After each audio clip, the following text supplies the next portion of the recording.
बिस्मिल्लाहिर्रहमानिर्रहीम, अस्सलाम वालेकुम।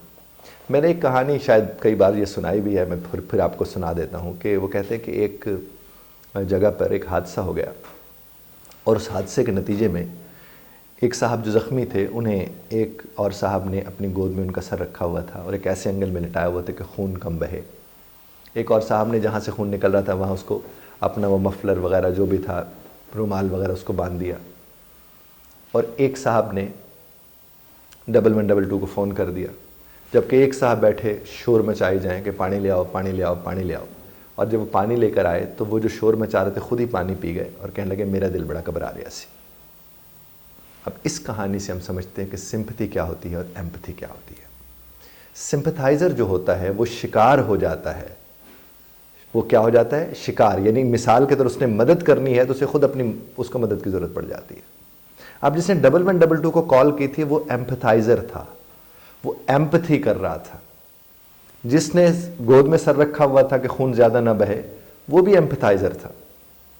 जिसने पट्टी बांध दी थी वो भी एम्पैथाइज़र था। तो यानी जो हल देता है वो एम्पैथाइज़र होता है। जो मसले को एक बहुत बड़ा मसला बना के पेश करते हैं और उसका अपने दिल घबरा रहा होता है, तो वो क्या होता है? वो सिंपैथाइज़र होता है। आप इस कहानी को अगर समझें तो आपकी हमारी तरबियत ज़्यादातर सिंपैथाइज़र्स की होती है, सिंपैथी वालों की होती है।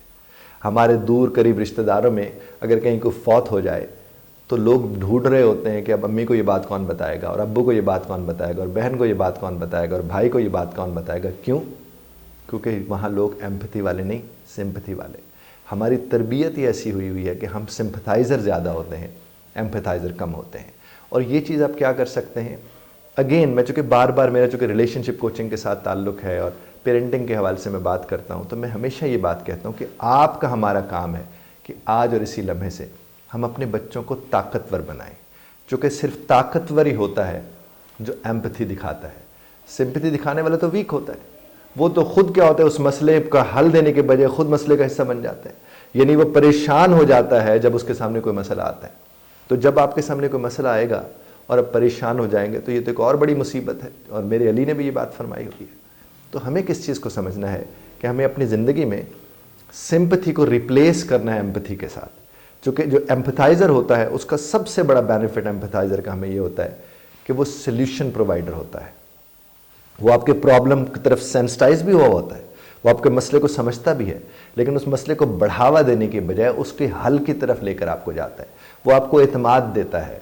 वो उसका शोल्डर इसलिए नहीं होता कि आप तमाम ज़िंदगी अपाहज की ज़िंदगी गुजार दें। उसका शोल्डर इसलिए होता है कि थोड़ी देर में तुम्हारे साथ चल रहा हूँ। उसका शोल्डर कभी वो बेसाखियों वाला नहीं होता। वो आपको हल्का सा आसरा देता है ताकि आप खुद चलते चलते चल पड़े। वो ऐसा नहीं होता कि जो आपको माजूर और मजबूर करके रख दे। तो आपको और हमें कोशिश करनी चाहिए कि अपने बच्चों की बात मैं इसलिए करता हूँ कि अभी वो ज़ाहिर बदल रहे हैं, उनकी तब्दीली का आप हिस्सा बन सकते हैं। जो बड़े थोड़े पक्के हो गए उनके साथ शायद आप बात भी करने जाएंगे तो आपको बाद में खुद प्रॉब्लम होना को शुरू हो जाए। तो इसलिए उनके साथ उलझने या उनको बताने की बजाय अपने बच्चों पे काम करें। क्योंकि आज आप अपने बच्चों पे काम करेंगे तो कल को ये एक मुफीद शहरी भी होंगे, ये अपने लिए भी आसानियाँ देख सकेंगे और दूसरों के लिए भी आसानी का सबब होंगे। यानी कल को ये नहीं होना चाहिए कि आपका बच्चा परेशानी के वक्त बहुत ज़्यादा परेशान हो जाए, बल्कि वो लोगों को हल पेश कर सके। खुदा आपको और हमें समझने और समझाने की तौफीक अता फरमाए। इख्तिलाफ राय का हक़ आप महफूज रखते हैं, बदरा तर्ज इख्तिलाफ राय का ख्याल रखिएगा।